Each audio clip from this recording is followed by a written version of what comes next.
Bien-aimés, je vous salue dans le nom de Jésus, notre Seigneur et Sauveur. Bienvenue sur VCD TV, centre numérique d'évangélisation et de prière, là où nous prêchons la vérité et la connaissance de Dieu. Dans cet audio d'aujourd'hui, nous allons voir la responsabilité de chacun d'entrer dans le royaume de Dieu. Donc, c'est pourquoi, ferme tes yeux un instant, nous allons prier. Excellent Père, nous te disons merci, Seigneur Jésus, reçois les louanges et l'adoration, la gloire. Toi qui es la manifestation visible de l'amour de Dieu, nous t'exaltons une fois encore, Seigneur, maintenant. Saint-Esprit, tu es en nous, tu es avec nous, tu es sur nous. Toi qui es l'esprit de vérité, l'esprit de grâce et de révélation. Sans ta présence, nous ne pouvons rien faire. Nous prions maintenant que toi-même, tu viennes nous enseigner. Et je remets les cœurs, Seigneur, qui vont tomber, Seigneur, sur ces audios. Touchez-les, Seigneur, après avoir écouté ces enseignements, à prendre une décision de recevoir le Seigneur dans leur vie. Père, nous venons contre toute puissance, Seigneur, de rébellion à la parole de Dieu. Nous les lions dans le nom de Jésus-Christ. Je scelle ce moment dans le sang de Jésus. Au nom puissant de Jésus-Christ, nous avons ainsi prié. Amen. Donc, bien-aimés, dans l'audio précédent, nous avons expliqué qu'est-ce que le royaume de Dieu. Et nous avons dit que le royaume de Dieu, c'est la justice, la paix et la joie que donne le Saint-Esprit. Quand tu reçois le Seigneur, quand le Saint-Esprit vient en toi, il a un but, c'est pour te donner la joie de Dieu. Et la paix, être en paix avec Dieu et avec les hommes. Et il commence à t'aider à avoir un cœur de justice. Et on dit que c'est le Saint-Esprit qui fait tout ça. Donc ce n'est pas autre chose. Donc bien aimé, Jésus dit que le royaume là, ce n'est pas le manger et le boire. Il dit c'est la joie, c'est la paix, c'est la justice que donne le Saint-Esprit. Et nous avons aussi vu, Jésus nous a dit, il dit cherchez ce royaume qui est la justice, la paix et la joie. Et bien aimé, toutes les autres choses, c'est-à-dire le manger et le boire, vous seront donnés par-dessus. Donc, c'est ce que nous avons dit. Le royaume de Dieu, en bref, bien aimé, c'est la justice, la paix et la joie que donne le Saint-Esprit. Donc, que Dieu vous bénisse. Aujourd'hui, nous allons voir la responsabilité de chacun d'entrer dans le royaume de Dieu. C'est pourquoi, bien aimé, sans trop tarder, nous allons lire quelque chose dans la parole de Dieu. Je vais lire. Nous allons lire Matthieu chapitre 16, versets 1 à 4. Donc, j'ai symbolisé et cet enseignement en deux parties. Dans la partie 1, nous allons voir les signes du temps. La responsabilité d'entrer dans le royaume de Dieu. Partie 1. Les signes du temps. Donc, nous allons lire Matthieu 16, versets 1 à 4. Les pharisiens et les sadducéens abordèrent Jésus et pour l'éprouver, lui demandèrent de leur faire voir un signe venant du ciel. Jésus leur répondit, « Le soir, vous dites, il fera beau, car le ciel est rouge, et le matin, il y aura de l'orage aujourd'hui, car le ciel est d'un rouge sombre. Vous savez discerner l'aspect du ciel, et vous ne pouvez discerner les signes des temps. Une génération méchante et adultère demande un miracle. Il ne lui sera donné d'autre miracle que celui de Jonas. » Alléluia. Donc, bien aimé, voilà ici, Jésus prêchait comme d'habitude. Les pharisiens et les sadducéens abordaient Jésus et pour lui tenter, pour l'éprouver, et lui demandaient de faire voir un signe venant du ciel.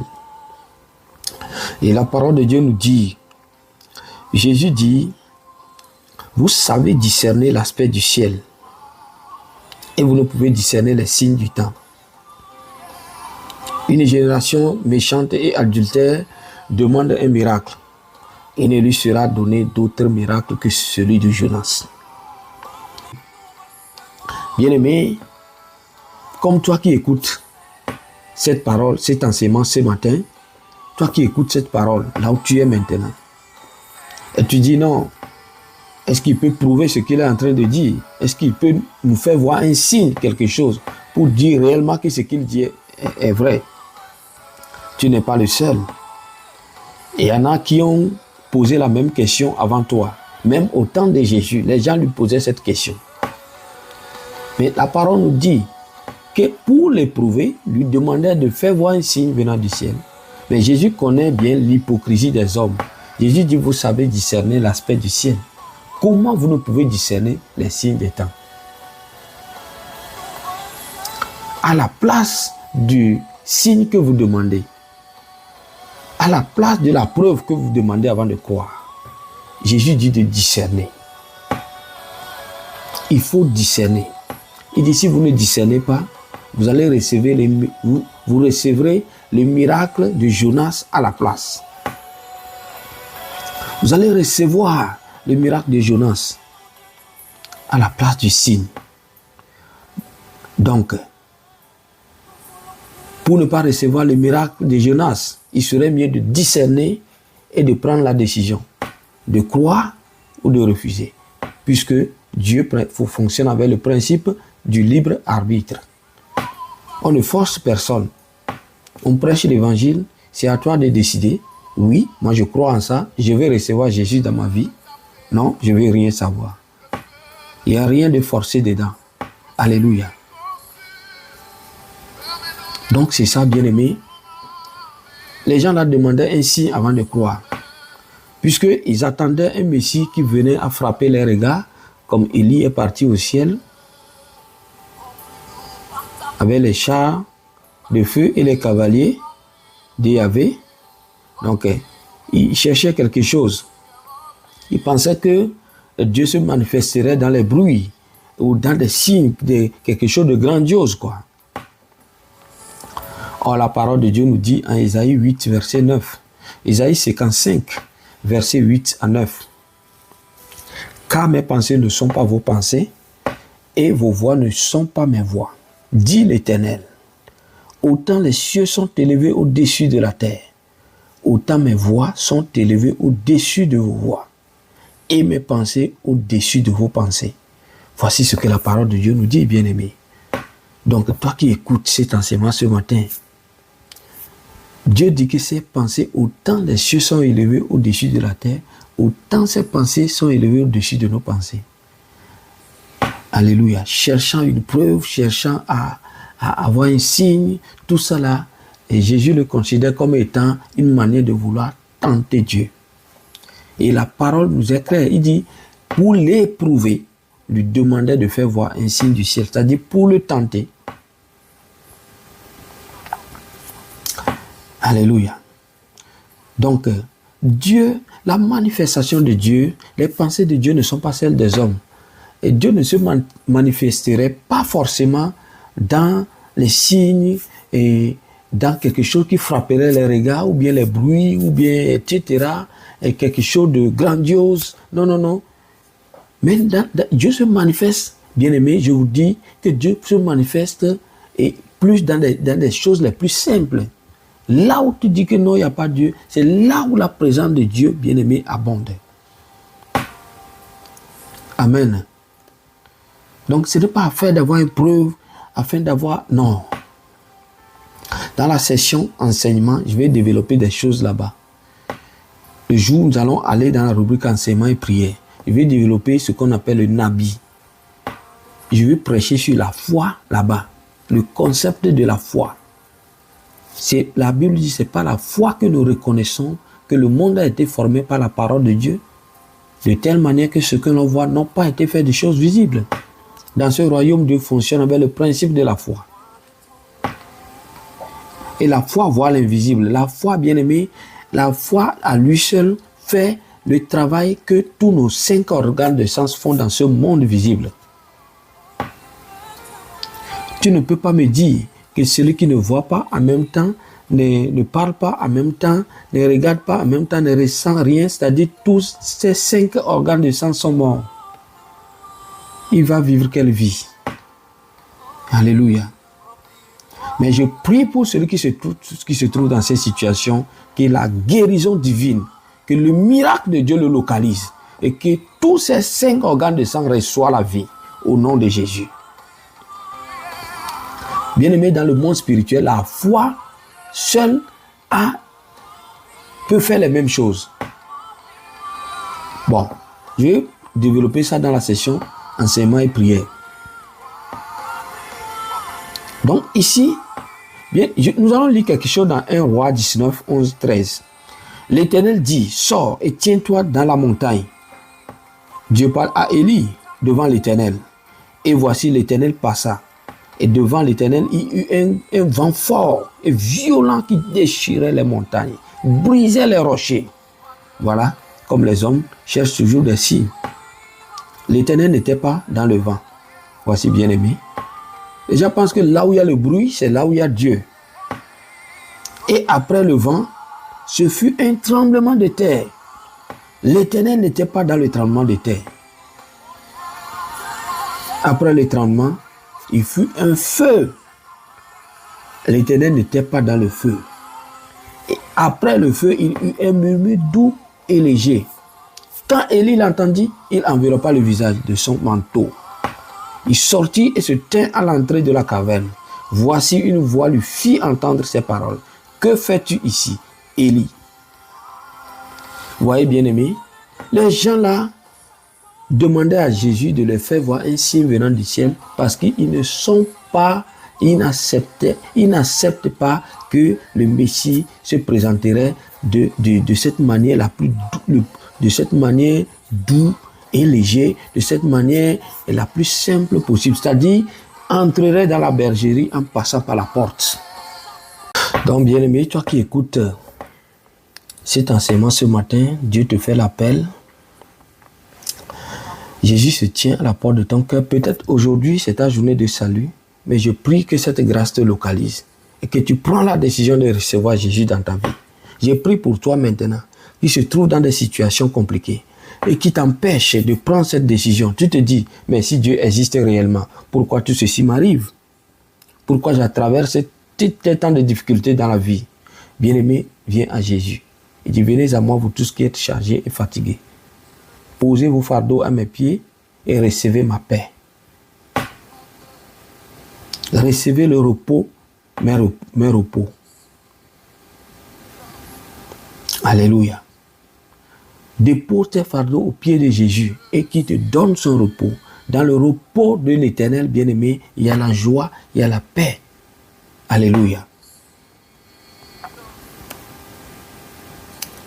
Donc c'est ça, Jésus dit, au lieu de demander un signe, il faut discerner. Il faut discerner ou il faut demander qu'on vous explique. Alléluia. Si tu ne connais pas quelque chose, demande. Nous sommes là pour vous aider. Bien-aimé, Jean 14, verset 15 à 16, Thomas dit à Jésus, Seigneur, nous ne savons où tu vas. Comment pouvons-nous en savoir le chemin? Jésus lui répondit, je suis le chemin, la vérité et la vie, et nul ne viendra au Père sans moi. Bien-aimé, Jésus dit à Thomas, il y a si longtemps que je suis avec vous, mais comment ne connais-tu pas le chemin? Il dit, je suis le chemin, la vérité et la vie. Là où les pierres ont reçu la révélation, que Jésus, voici le Christ et le Messie, loin du Seigneur. Au même endroit, voici quelqu'un qui est là, qui ne comprenait rien. Mais il a demandé, le Seigneur lui a expliqué. Alléluia. Donc quand on ne connaît pas, on demande. Alléluia. Bien-aimé, dans 2 Pierre 1, 21, la parole de Dieu nous dit que c'est poussé par le Saint-Esprit que les hommes ont parlé de la part de Dieu. Donc la Bible là n'a pas été écrite sous l'inspiration du Saint-Esprit. C'est-à-dire le Nabi. Le Nabi, c'est le degré élevé du prophétique. Je vais développer ces choses-là dans la session enseignement et prière. Le Nabi, c'est un homme parlant sous l'action du Saint-Esprit qui le domine. Tu parles, ce que tu dis ne vient pas de toi. Quelqu'un qui est enivré d'alcool, quand tu te tiens à ses côtés, il révèle tous ses secrets. Tu l'écris. Demain, quand il deviendra normal, l'alcool va partir, l'effet de l'alcool part, tu reviens maintenant, tu le répètes tout ce qu'il avait révélé sur lui. Il dit, mais attention, moi je t'ai dit toutes ces choses-là sur moi. Tu dis oui, tu l'as dit. Mais ce n'est pas lui qui parlait, c'est l'alcool qui parlait. C'est de cette manière-là, bien-aimé, une façon plus simple pour expliquer comment la Bible a été révélée. Alléluia. C'est le Saint-Esprit qui a poussé ces hommes-là à écrire la parole de Dieu. Et eux-mêmes, quand ils écrivaient, ils ne savaient pas ce qu'ils écrivaient. C'est quand ils deviennent normaux maintenant, ils vont voir toute la révélation que Dieu les a donnée. En bref, ce n'est pas les preuves, ce n'est pas les signes, ce n'est pas les philosophies. Non, non, non. Jésus dit qu'il faut discerner. Un vrai prédicateur, je dis, un vrai prédicateur qui prêche la parole de Dieu, révèle le royaume de Dieu. Tout le monde sait que ce qu'il dit est bon, ce qu'il dit est vrai. Pourquoi ne pas le croire? Jésus dit qu'il faut discerner, ce n'est pas les signes.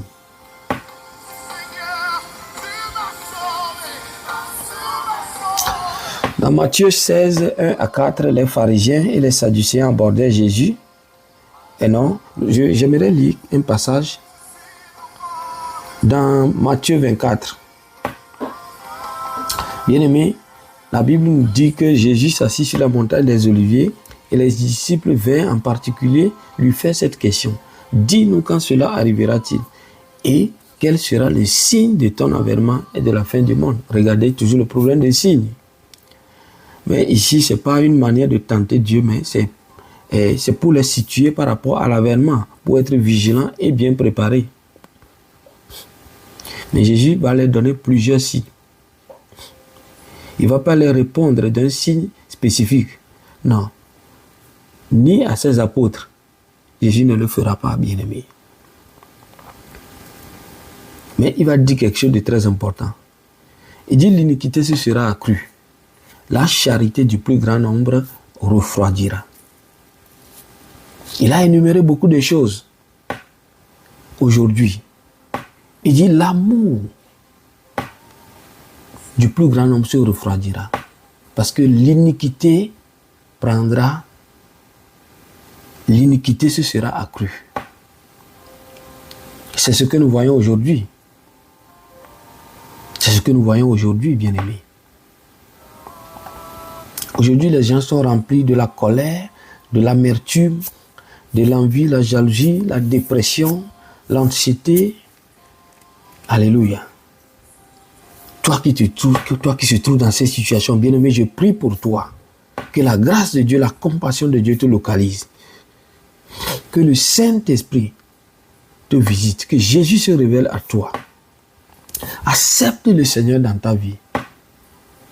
Et entre dans ce royaume-là, puisque Jésus dit que dans son royaume, c'est un royaume de paix, de justice et de joie. Et il n'y a que le Saint-Esprit qui peut donner ça, pas autre chose. Il n'y a que le Saint-Esprit seul qui peut te donner cette joie-là. C'est quelque chose qui est d'abord divin, spirituel, qui commence à l'intérieur de ton cœur. Tu te dis, mais je n'ai rien. Mais on dirait que j'ai une paix intérieure. J'ai une joie. Et je ne sais pas comment l'expliquer. Voilà, c'est le Saint-Esprit. Quelqu'un qui est baptisé du Saint-Esprit, voilà, s'il est signe. Ce n'est pas juste le don de parler en langue et le don de prophétie. Non, la joie intérieure, la paix intérieure. Bon, donc, ces disciples-là demandaient le signe de l'avènement du Seigneur et de la fin du monde. Dans Matthieu 24, 14, Jésus dit, la bonne nouvelle du royaume sera prêchée dans le monde entier pour servir de témoignage à toutes les nations. Alors viendra la fin. Pourquoi la bonne nouvelle sera prêchée dans le monde entier? Bien-aimé, Jésus dit, c'est pour servir de témoignage que toi qui écoutes cette bonne nouvelle ce matin, tu as entendu, mais tu as pris la décision d'accepter Jésus, ou tu as entendu, tu as refusé d'accepter le Seigneur. C'est pour servir de témoignage que tu as entendu la parole. Alléluia. Il dit, alors viendra la fin. Bien-aimés, qu'est-ce que nous pouvons dire ici? Nous pouvons dire que ce n'est pas le fait de demander le signe. Le signe n'est pas ce qui importe. Les preuves ne sont pas ce qui importe. Ce qui importe, Jésus dit de discerner. Parce que nous ne pouvons pas tenter Dieu. Alléluia. Car la parole de Dieu nous dit dans Matthieu 4, 7, Jésus dit à Satan, il est écrit que tu ne tenteras point l'Éternel ton Dieu. En Deutéronome 6, verset 16, Dieu dit à Moïse, vous ne tenterez point l'Éternel votre Dieu. Donc voilà ce que nous pouvons dire. Maintenant, dans la deuxième partie, Jésus dit, vous recevez le miracle de Jonas. Qu'est-ce que ça veut dire? Dans Jonas 2, verset 1 à 2, l'Éternel fit venir un grand poisson. La parole de Dieu nous dit, l'Éternel fit venir un grand poisson. Dans d'autres versions, on dit la baleine. L'Éternel fit venir un grand poisson pour avaler Jonas. Et Jonas fut 3 jours et 3 nuits dans le ventre du poisson. Jonas pria l'Éternel son Dieu. 2 verset 11. L'Éternel parla au poisson et le poisson vomit Jonas sur terre. Jonas 3. Jonas se leva et alla à Ninive. Il proclamait dans 40 jours, Ninive sera détruite. Bien-aimés, ici, Dieu a envoyé Jonas aller prêcher la bonne nouvelle à Ninive. Il est parti ailleurs, il a refusé à l'appel de Dieu. Et subitement, il s'est retrouvé au fond de l'océan, dans le ventre du poisson. Il a fait 3 jours là-bas et 3 nuits. Bien-aimé, dans un endroit sans oxygène. Il s'est repenti, il a prié. Et la Bible dit, l'Éternel parla au poisson, il est parti vomir Jonas sur terre. Il alla à Ninive, il proclamait, dans 40 jours, Ninive sera détruite. Bien-aimé, tout individu qui a reçu l'appel au ministère pour servir Dieu, quand tu renonces à l'appel, rien ne marchera dans ta vie. Moi-même qui prêche ici, je suis un témoignage vivant. Un jour, je donnerai mon témoignage par rapport à quand j'ai reçu Jésus jusqu'à aujourd'hui. Alléluia. Bien-aimés, dans ce passage, Jésus dit, vous recevez le miracle de Jonas à la place des signes. Donc ici, Dieu a envoyé Jonas prêcher. Il a refusé à l'appel de Dieu. Il est parti ailleurs. Et bien aimé, il s'est retrouvé dans le ventre d'un poisson. Et voilà, il a fait 3 jours là-bas. Et après, quand le poisson lui a vomi dehors, il est parti maintenant aller annoncer la bonne nouvelle du Seigneur. Donc, dans la Bible, la parole de Dieu, pendant que je préparais cet enseignement, Dieu m'a donné grâce de tomber sur un passage où, à ces pharisiens-là dont Dieu parlait, il y a un pharisien docteur de la loi qui est passé qui a reçu ce miracle de Jonas. Et cet homme s'appelle Saul de Tarse. Dans Acte 9, 3, il est dit, comme il était en chemin et qu'il s'approchait de Damas, tout à coup, une lumière venant du ciel resplendit autour de lui. Saul se releva de terre et quoique ses yeux fussent ouverts, il ne voyait rien. On le prit par la main et on le conduisit à Damas. Il resta 3 jours sans voir et il ne mangea ni ne but. Au même instant, bien-aimé, il tomba de ses yeux comme des écailles et il recouvra la vue. Ça c'est le verset 18. Il a sauté beaucoup de choses. Il se leva et fut baptisé. Et acte 9, 20, et aussitôt il prêcha dans les synagogues que Jésus est le Fils de Dieu. Je vais vous encourager à lire tout le passage de Matthieu 24 et tous les versets de Matthieu 24 et tous les versets de acte 9. Bien aimé, ici, Saul c'est un pharisien, un docteur de la loi. Et lui, son cas, ce n'était pas juste l'incrédulité, mais il persécutait aussi l'église du Seigneur. Il est envoyé à Damas pour aller persécuter l'église. Et c'est ainsi qu'en chemin, Jésus lui est apparu, et bien aimé, sous la contact de la lumière du Seigneur. Il est resté 3 jours dans l'aveuglement. Un aveuglement qui lui a enlevé l'appétit et la soif. Il ne mangea ni ne but. Vous voyez, Jésus dit que vous recevez les miracles de Jonas. Jonas a fait 3 jours et 3 nuits dans le ventre du poisson. Saul de Tarse est resté 3 jours dans l'aveuglement et il ne mangea ni ne but. Voici un homme ici qui a reçu le miracle de Jonas. Son aveuglement, c'est son poisson, c'est le ventre de son poisson à lui aussi. Toi qui écoutes la parole de Dieu, je vais t'encourager. N'attends pas le miracle de Jonas. Le miracle de Jonas n'est pas une malédiction, c'est une bénédiction. Parce que finalement, cela a ramené Saul de Tarse à la repentance. Saul de Tarse est devenu Paul l'apôtre. Et nous tous, nous savons ce que Paul a apporté à la foi chrétienne. Aucun des apôtres a fait ce que Paul a fait. C'est l'auteur des épîtres. Alléluia. Bien-aimés, nous bénissons le Seigneur. Dieu dit, celui qui persécute l'Église, il a fait même plus que ceux qui lui prêchaient, ce que ceux-là ont fait, les Pierre, les Jacques et autres. Paul a écrit plus que ces gens-là. Toi qui m'écoutes aujourd'hui, je te mets au défi, bien-aimé. Le jour où tu accepteras le Seigneur, tu vas prêcher plus que moi qui te prêche aujourd'hui. Alléluia. Donc, bien-aimé, c'est ça, et ce que nous pouvons dire. Donc, si tu décides, après avoir écouté tout ça, si tu décides de recevoir le Seigneur dans ta vie, je vais t'inviter à fermer tes yeux et tu vas répéter ceci après moi. Dis, Seigneur Jésus, je sais que tu m'aimes et que tu es mort sur la croix portant mes péchés. Je crois en ta résurrection. Je t'accepte maintenant dans mon cœur par la foi. Tu es mon Seigneur et mon Sauveur. J'ai confiance en toi. Merci pour ce salut éternel que tu m'accordes aujourd'hui. Donne-moi ton Esprit Saint pour m'aider à grandir en la connaissance de Dieu. Amen. Alléluia, bien-aimé. Donc en faisant cette déclaration, Jésus t'accueille dans son royaume. Les anges sont contents. La Bible dit qu'il y a de la joie dans le royaume de Dieu quand un pécheur se convertit ou se répand ou qui vient dans le royaume. Alléluia. Donc Dieu te bénisse.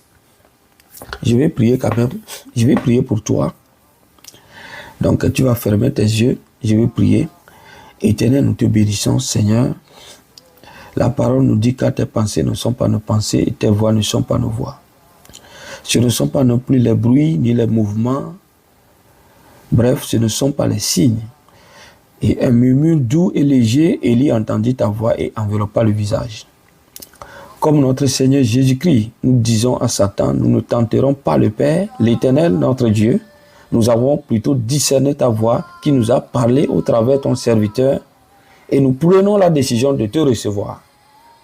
Seigneur, je remets ces âmes en tes mains. La parole de Dieu nous dit, après que Saul est converti, le Saint-Esprit l'a amené vers les apôtres. Je prie maintenant que tu connectes ces bien-aimés, Seigneur, à des églises de la saine doctrine, là où ils vont être enseignés, Seigneur, adéquatement, au nom de Jésus-Christ, au nom puissant de Jésus. Éternel, je prie maintenant, je viens contre tout puissant des ténèbres, qui va se lever, Seigneur, pour les attaquer. Je les lie par la puissance du Saint-Esprit. Protège-les, Seigneur. Amène-les progressivement à la maturité spirituelle. Saint-Esprit, enveloppe-les des armures du chrétien. Protège-les, Seigneur, par ta main puissante de protection.